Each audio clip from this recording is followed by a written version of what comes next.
یہ ان کی جہالت اور گمراہی ہے۔ صحیح بات یہ ہے کہ مجبوری کی حالت میں نماز چھوڑنے سے ہر طرح نماز پڑھنا اچھا ہے۔ پرندوں کی بیٹ یعنی پیشاب پاخانے کا مسئلہ۔ جو پرندے اونچے نہیں اڑتے، زمین پر رہتے ہیں، جیسے مرغی، بطخ، ان کی بیٹ یعنی پاخانہ انسان کے پاخانے اور پیشاب کی طرح نجاست غلیظہ ہے، یعنی سخت نجاست۔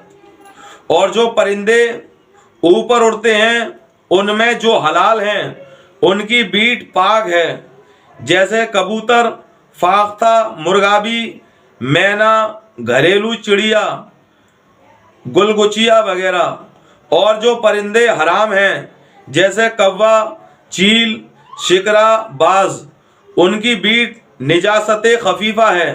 اس کا وہی حکم ہے جو حلال جانوروں کے پیشاب کا ہے۔ میرے بھائیوں، میرے دوستوں، آپ حضرات نے ان تینوں مسئلوں کو سماعت فرمایا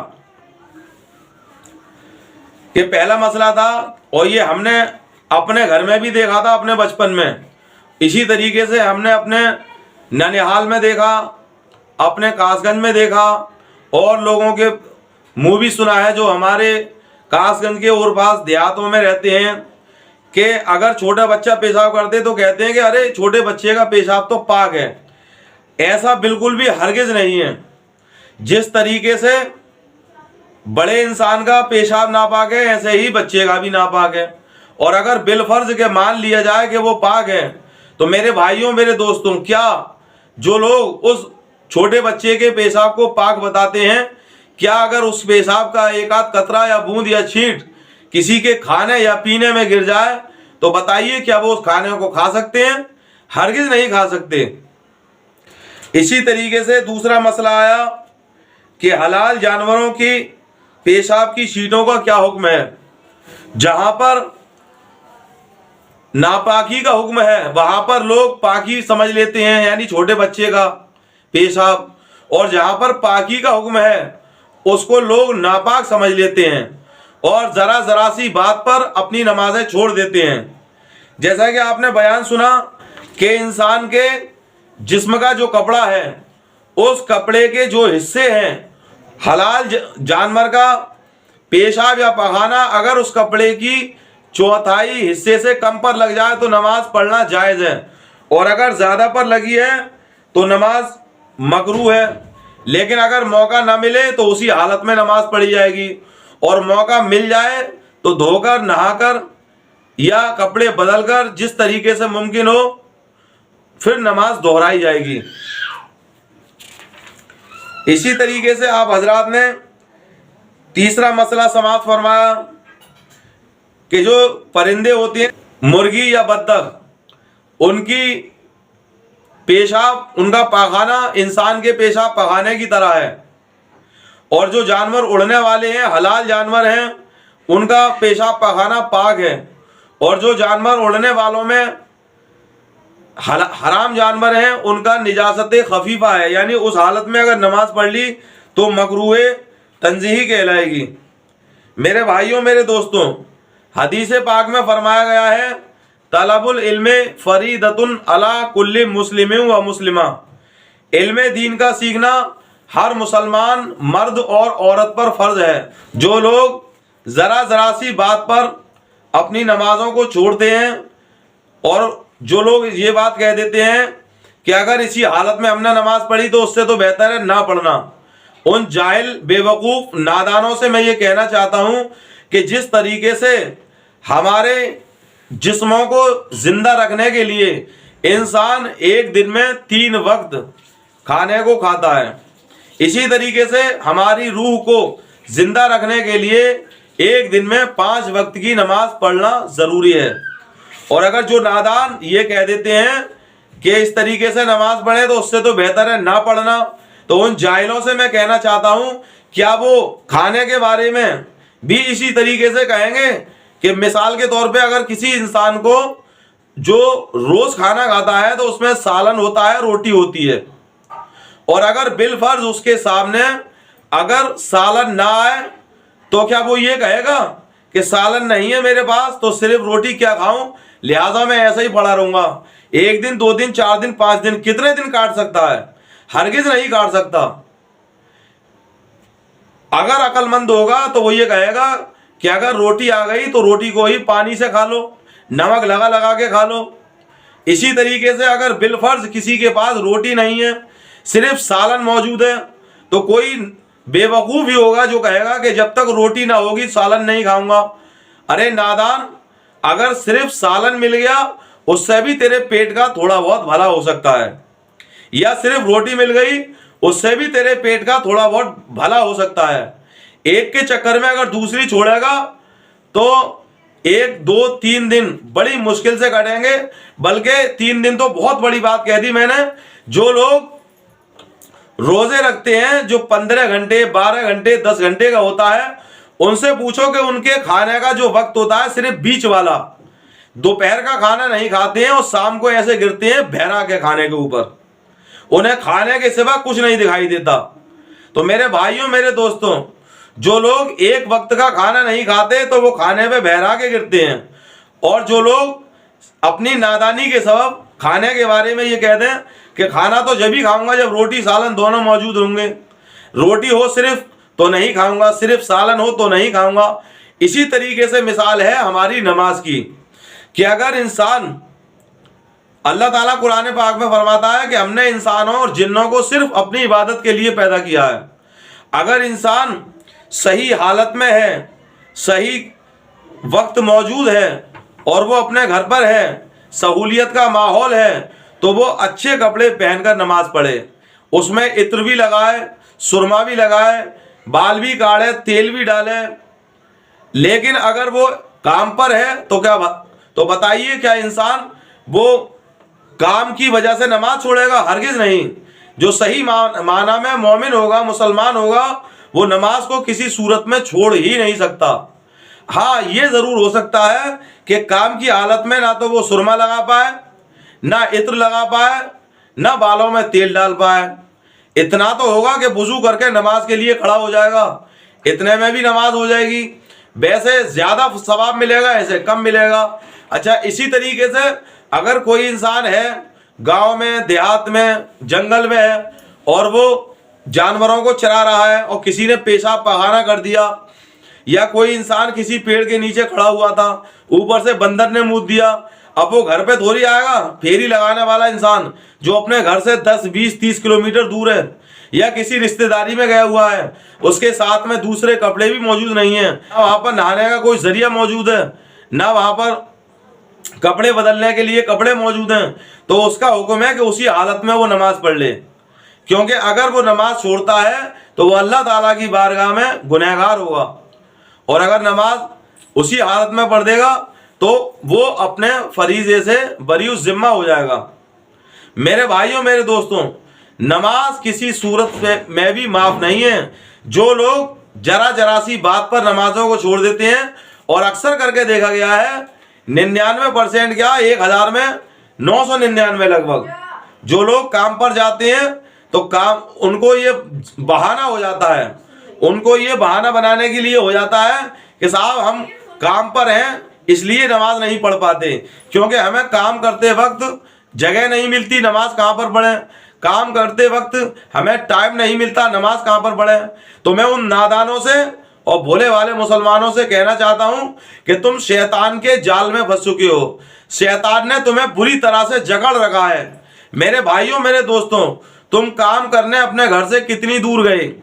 1 کلومیٹر 2 کلومیٹر 5 10 50 100, یہاں تک کہ اگر تم لندن میں بھی چلے گئے تو بتائیے تمہیں نماز کا ٹائم نہیں ملا. لیکن کام کرتے کی حالت پہ تم کچھ بھی ہو, راج ہو, مزدور ہو,